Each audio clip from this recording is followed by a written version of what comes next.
ایک شخص نے تاجدار رسالت صلی اللہ تعالی علیہ وآلہ وسلم کی خدمت بابرکت میں حاضر ہو کر اپنی تنگ دستی کی شکایت کی۔ پیسے پورے نہیں ہوتے تھے، تنگ دستی ہو جاتی ہے انسان کو۔ ہو سکتا ہے اس وقت یہاں بھی اور مدنی چینل کے ناظرین میں بھی ایسے اسلامی بھائی ہوں گے جو اس مسئلے کا شکار ہوں گے، اور بہت سارے اسلامی بھائی وظائف مانگتے ہیں کہ تھوڑا سا رزق میں برکت ہو جائے، ہاتھ کھلا ہو جائے، وظیفہ بتائیں۔ میں وظیفہ بتاؤں، آپ بتائیں، یا کوئی عامل بتائیں، اور بات ہے یہاں براہ راست سرور کائنات علیہ الصلوۃ والسلام سے یہ معاملہ پوچھا گیا، اور نبی پاک علیہ الصلوۃ والسلام نے گویا ایک وظیفہ بتایا ہے۔ تو ذرا غور سے سنیے۔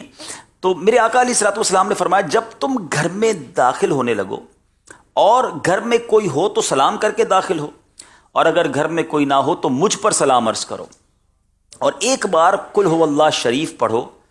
اس شخص نے ایسا ہی کیا، اور پھر اللہ عز و جل نے اس کو اتنا مالا مال کر دیا کہ اس نے اپنے ہمسایوں یعنی پڑوسیوں کی خدمت کرنا بھی شروع کر دی۔ تنگ دستی ختم ہوئی، اللہ نے اسے مالدار کر دیا۔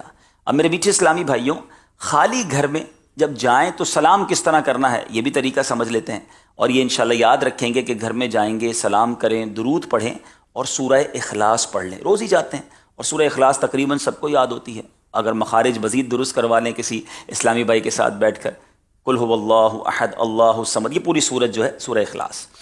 اچھا، جب خالی گھر میں جائیں تو اب سلام کیسے کرنا ہے اس کا طریقہ بھی سماعت کر لیجئے کہ اگر ایسے مکان اپنے خالی گھر میں جانا ہو یا کسی اور کا ہو تو اس میں کوئی نہ ہو تو یہ کہیے السلام علینا وعلی عباد اللہ الصالحین، یعنی ہم پر اور اللہ کے نیک بندوں پر سلام۔ جب بندہ یہ کہتا ہے تو فرشتے اس سلام کا جواب ارشاد فرماتے ہیں۔ اچھا، اسی طرح کہیے السلام علیک ایھا النبی، یعنی یا نبی آپ پر سلام، کیونکہ نبی پاک علیہ الصلوۃ والسلام کی روح مبارک مسلمانوں کے گھروں میں تشریف فرما ہوتی ہے۔